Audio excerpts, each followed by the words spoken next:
Hello, and this is, well, you don't need me to tell you what it is, do you? It's the new Defender, obviously, perhaps one of the most eagerly awaited new cars of recent years. It's certainly had quite the build-up with the old one going out of production, a bit of a lull, a bit of a kind of dead zone between that and the arrival of this, endless spy shots, 50,000 autocar covers teasing it, all that stuff, all that build-up, all the huge expectation for the replacement of an iconic car. And here it is, finally, slightly delayed by coronavirus, but we're here just outside Solihull, where the Defender is made, of course, its spiritual home, to find out what it's actually like. Now, in the way of these things, car launches have changed a little bit in this new era. So rather than go to a hotel and have a big glitzy presentation, get talked through all the car's features and all that kind of thing, it's now just a case of sitting at home watching a video presentation the night before and then turning up, getting in the car and telling it as you see it. I quite like that, because you just have to kind of shoot from the hip a little bit and kind of, well, you'll say it as you see it. So what do I think? Well, it's kind of tricky really.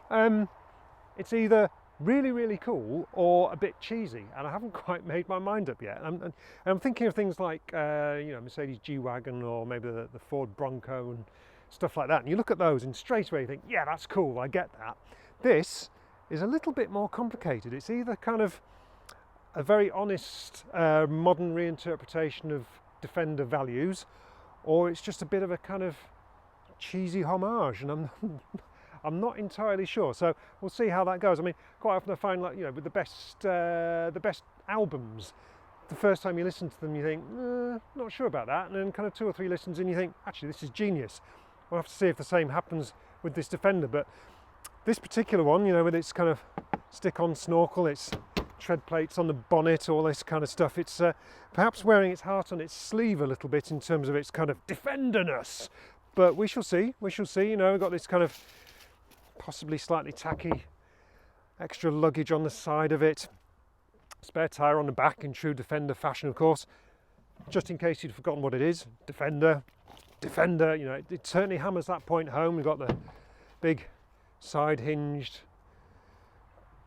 door at the back, classic colour, all that kind of stuff. So it's going all out to tug the heartstrings and reinforce its Defender-ness. But is it really a true Defender? Well, I'm going to drive it to Eastnor Castle now, where there's the classic off-road track where Land Rovers have been tested for years and years and years. So hopefully it will get to prove its talents in the rough stuff. But first of all, we've got to drive it on the road there.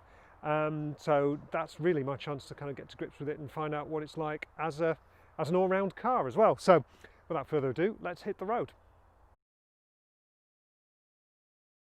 Right, so just about to hit the road for Eastnor Castle, but before I do that, let's have a quick look at the car we've actually got here and consider what options and things like that it has. So this is a Defender 110 D240S. It's got the 2-litre 4-cylinder Ingenium engine, 240 horsepower, 430 newton meters of torque. That's 8.7 to 60, so it's not a quick car, but let's have a look. £52,000, 110 on the road, 62,830 as tested. That's a lot of money, but perhaps not quite as much as I'd have expected. So that seems pretty decent. Options on this car include the Pengea green metallic paint, 840 quid, 800 quid for the, or 815 for the white roof. Blimey, £2,625 for some 20-inch wheels. Privacy glass, 420. £1,000 for a tow bar on a Land Rover. That seems a bit steep. Advanced off-road capability pack, £870. Another off-road pack, 1,400. So you got your Defender, and you need to spend nearly £3,500 to have an off-road pack and a tow bar on a Land Rover. So yeah, that perhaps shows its priorities. So yes, £62,000 as tested. So there we go. Best thing to do is just fire it up and see what it's like. So straight away, we'll quite a diesely 4-cylinder engine note there, and in most cars you'd probably count that as a negative, but we're in a Defender, so that's kind of all right. I don't mind a kind of a rattly 4-cylinder engine. That's kind of what a Defender should be about, isn't it? We'll just shut up the navigation now. Okay, so she wants me to go straight over. Straight away, what can I tell you? Well, it does feel like quite a big car. You feel very kind of upright and defendery. The one thing they haven't carried over from the classic Defender is the terrible driving position, so you'll be glad to hear. I haven't had a proper fiddle around with the seating positions yet to see if you can recreate that steering wheel up here, no room for your elbows kind of thing, and I've actually yet to bang my elbow on a sharp piece of trim, so that's the measure of a truly authentic Defender experience, unless you banged your knee or your elbow on something sharp and metallic. It's not a proper Defender, is it? So right, here we go, so we're on the road now. Yeah, it does sound quite van-like, doesn't it? So quite agricultural, shall we say. So first impressions, well, the steering is quite light and low geared, so unlike a lot of kind of modern SUVs that try and trick you into feeling like you're in a normal car that just happens to be a bit higher off the ground, this definitely feels like I'm in a 4x4 in the traditional sense. So they've not tried to kind of hide the fact that this is a traditional 4x4. So that's quite good, because there are plenty of other products in the Land Rover range, Discoveries, Discovery Sports, all that kind of stuff, and any which way of Range Rover products that, you know, offer a more kind of refined and car-like experience. So, you know, that's reassuring. Feels quite Defenderish. And this interior, there's a lot going on in here. It's, again, like the outside, I can't help but feel on first impressions that it's maybe trying a little bit too hard to kind of hammer home its Defenderness. Again, like I say, very heart on sleeve. It's kind of cool. I like all these kind of different textures, the kind of the big structural horizontal sweep. This panel back here is apparently part of the structure. You know, the kind of tough panels here and all that kind of stuff. Some exposed bolt heads here. You know, I don't know if that's actually structural or just trim-like. It's quite surprising, actually, you know, for a kind of premium vehicle, as the new Defender perhaps is. I don't know. Is it meant to be a premium vehicle? Is it meant to be a kind of commercial vehicle? I don't know. But there's actually some surprisingly cheap fixtures and fittings, like the seat height adjuster and stuff. That feels like something out of a Dacia Duster, which, I don't know, is that a compliment? It could be, because Dacia Dusters are kind of the embodiment of a no-nonsense 4x4. I don't think Land Rover are probably going to like that comparison, but there we go. So, yeah, strange mix of kind of high-tech with this nice screen and all the promises in the press presentation of it being connected and, you know, however many gazillion computers it's got in it, controlling all the safety systems and all the rest of it. So there's some kind of mixed messages coming through. I do quite like the kind of uprightness of it, the kind of upright pillars, the kind of view over the flat bonnet and all that kind of stuff. Again, feels more like a modern interpretation of a proper 4x4 in that sense. So it's not trying to be an SUV. It is definitely a 4x4. Another thing I noticed straight away, rides beautifully, really, really well, even on those kind of expensive 20-inch wheels. The ride quality and the refinement are really, really good, and that's, let's face it, that's never something we'd have said about a Defender before. And I'm not just saying the ride quality is good for a Defender. The ride quality is good, full stop. It just feels really, it isolates you from the road, feels quiet, and just rides the bumps really, really well. So in that sense, very, very impressive. So those are my kind of first impressions, really. Handling is as I say, it's kind of, it is bringing to mind the Mercedes G-Wagon. I'm not going to call it G-Class just because it's not a G-Class, it's a G-Wagon, isn't it? So, and with that car, they've also very successfully kind of reinvented a very traditional 4x4 and made it modern, whilst keeping the kind of authenticity of its Tonka toy looks and all that kind of thing. So I'm sure Land Rover has been very carefully looking at that car and how it's pulled that trick off. And I think Mercedes did a really good job with that in kind of modernising it and making it kind of civilised for modern road conditions without diluting the kind of the character that people like in that car. So that to me is the nearest comparison that springs to mind. That and the Suzuki Jimny perhaps as a kind of direct comparison. But obviously this Defender is quite a lot cheaper than a G-Wagon. A G-Wagon is a kind of 80,000, 100,000 pound car without too much difficulty, and this is quite a lot less to do the similar thing. So those are my initial thoughts. Hit the road, cover some miles to Eastnor, and I'll check in with you when we get to do some crazy off-roading and see what it's like doing that.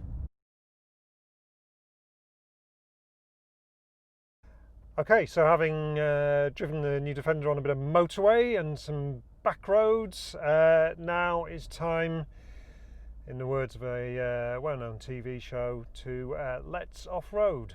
So we're here at Eastnor Castle, a famous location in Land Rover history. It's where they do Land Rover experience and lots of off-road testing with Land Rovers. And we're following some of the other Defenders around this country estate to see if the Defender really is a proper Defender or just a parody, as you might less generously think from those looks. It's time to test it to the full. Some quite interesting stuff. I mean, they're very keen to emphasise how they've built this car tough. One of the tests that they do is drive it at a 200mm curb at 25 miles an hour, which puts apparently 7 tons of stress through the suspension components when it hits it. I've seen them do this test on a video, actually just for a Discovery Sport, and it looks brutal. That is, you know, everyone says, oh, I'd love to be a test driver, but I wouldn't want that job.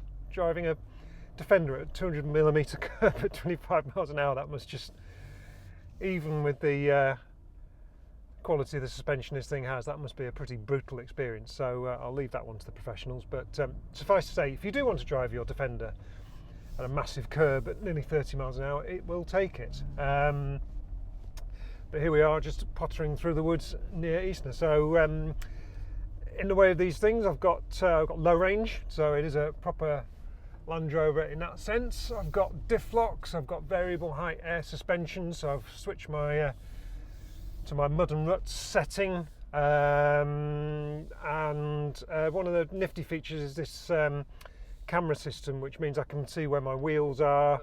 I've got the clear view bonnet thing, which I can see through the bonnet effectively and see what I'm about to drive over, so that's pretty cool. It does feel pretty big, I will say, and my man warned me that the fancy little pannier box on the side, it can get a bit narrow through here, so there's a bit of a tight tree coming up, so I'll have to watch that. But yeah, I will get on with some driving, turn the camera around so you can see what we're doing and get a sense of what we're up to.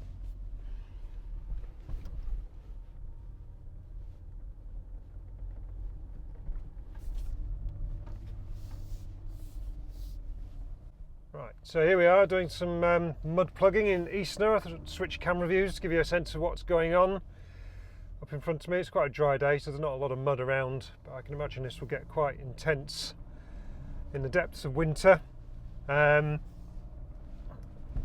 that I don't think it's going to trouble these Defenders too much.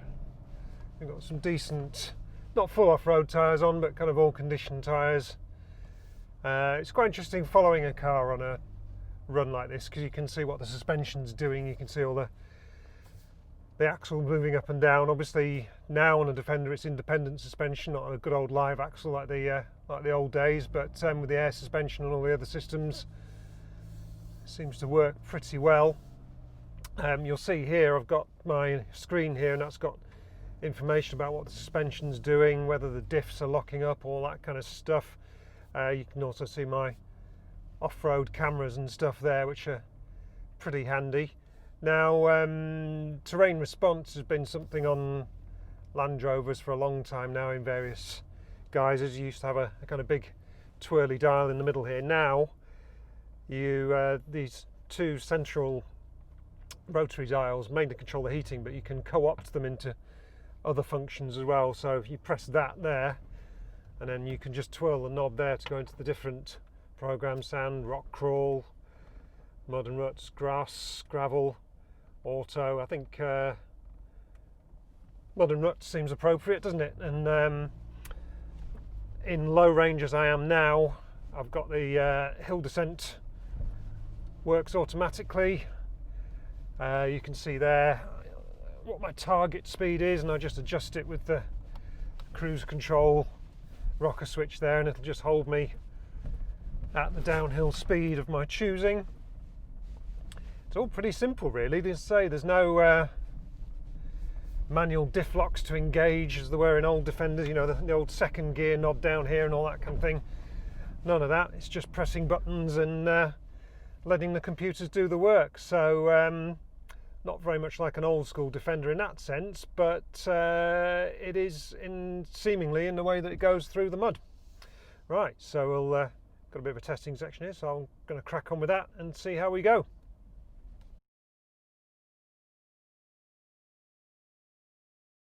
So there we go. There's a bit of low-speed mud plugging in the Defender. That was quite a lot of fun. Is it representative of how any actual owners will use their cars? I don't know. Kind of hope so. Probably not. But you know, it's proof that it can do it, which you'd have to hope for really, because getting stuck on its own test track would be a bit embarrassing, wouldn't it? So I don't really feel like it tested it too hard here. Just a bit of a kind of nursery slope stuff, but all good fun, and we've got some mud on the tyres. Once we finish this, I'll try and offer you some sort of meaningful conclusion to all this. But yeah, it's been fun.